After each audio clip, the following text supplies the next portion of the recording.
A woman goes into a racist rant and repeatedly calls a sheriff's deputy a murderer.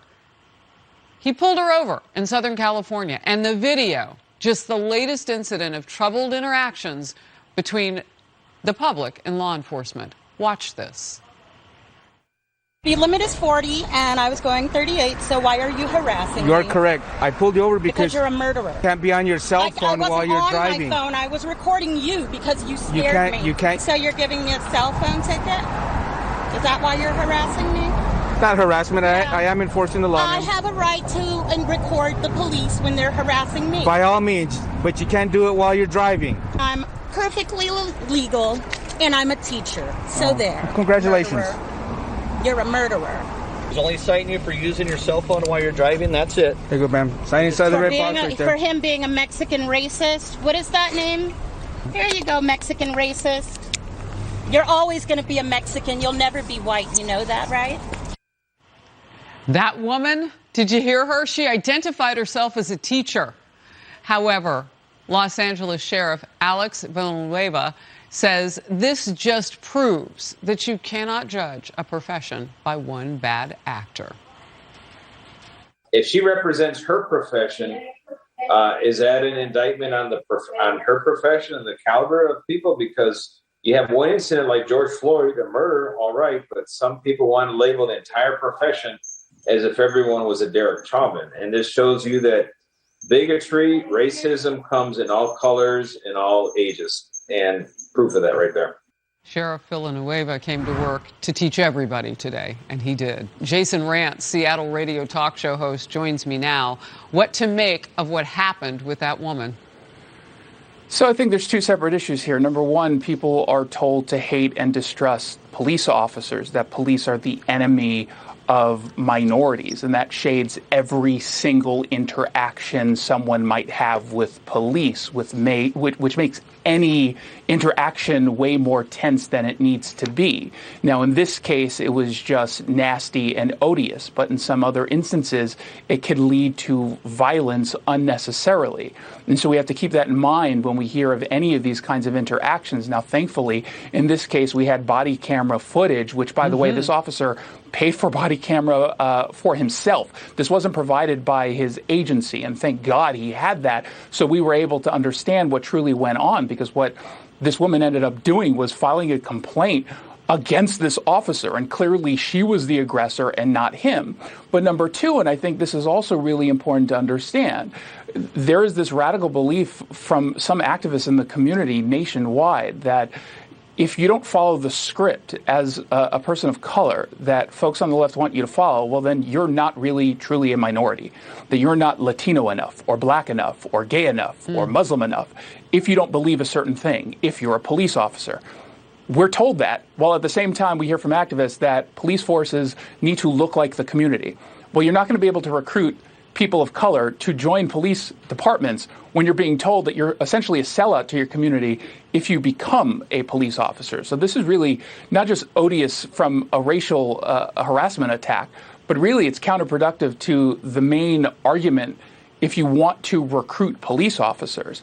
And not only do we have a staffing crisis at police departments all across the country, but people don't want to become police officers for this very reason. Yeah, I mean, the minority person who was being badgered and harassed there was the police officer by the woman who says you'll never be white. And by the way, if she's who is she teaching that she doesn't know that in most municipalities you cannot drive and be on your cell phone? Like, he's telling her the truth. He's saying, no, this is the infraction that's occurred here. I mean, what is she teaching? Maybe they're not real people. Maybe she's talking to cutouts of people. I'm not sure. But what you're saying is that this is part of a bigger issue of, wow, how hard is it going to be to recruit more cops? Tough, tough, tough. I want to get to this because, Jason, all of this is happening simultaneous to something that we are feeling across the country. And it should not be acceptable, this type of crime. But you'll notice where the crimes are happening, predominantly Democrat-led cities. So let's take a look. Yep. Just this weekend in Chicago, 46 people were shot, 7 people were killed. New York City shootings were up last week 200%. Who wants to live in a society without law and order? They want to defund even more the cops than you. How do they survive? I'm not sure what leaders in these cities are waiting for, because almost every one of these major cities should be sounding the alarms, and they're really not. Chicago and New York are not the only ones. Baltimore, New York City, Seattle, Portland. You need to be screaming about this, and instead you, in some cases, have folks who are doubling and tripling down on the defunding. In Seattle, they're still trying to defund the police department to the tune of $5.5 million more dollars. You have kids who are being shot. A 14-year-old in Chicago, 2 weeks ago here in Seattle, a 16-year-old opened the door to his family's apartment and was murdered. These are kids who are being killed. And no one seems to be sounding the alarms. Instead, we're claiming that police are the problem. Well, police aren't the ones who are killing these people. Police aren't responsible for these deaths. There are certainly instances in which police are doing bad things. But the truth of the matter is these police officers are the ones trying to solve these crimes. And unfortunately, they're not able to solve these crimes in a quick enough manner because they're the ones who are being defunded, and they're overwhelmed. And they have case after case after case that are being put on their laps. And they're not able to put the resources to get these bad guys because they're being defunded. That's a problem. I want to get to this also. One cop going viral after detailing his frustrations with the national conversation over law enforcement. Another video for you and I to watch. I wake up every morning and kiss my family goodbye, knowing that there's a possibility I won't come home. I am tired of every time I wake up in the morning, there's someone else polarizing the fact that maybe law enforcement is just not a good thing. All of us are not bad. I am not as they are. Boy, that's a heart scratch. That is Major Kevin Dingle, a safety officer at Morehouse College in Atlanta. And his video on TikTok has been seen more than 1 million times. I say a heart scratch. It is hard to watch that and not really just viscerally feel every word he's saying.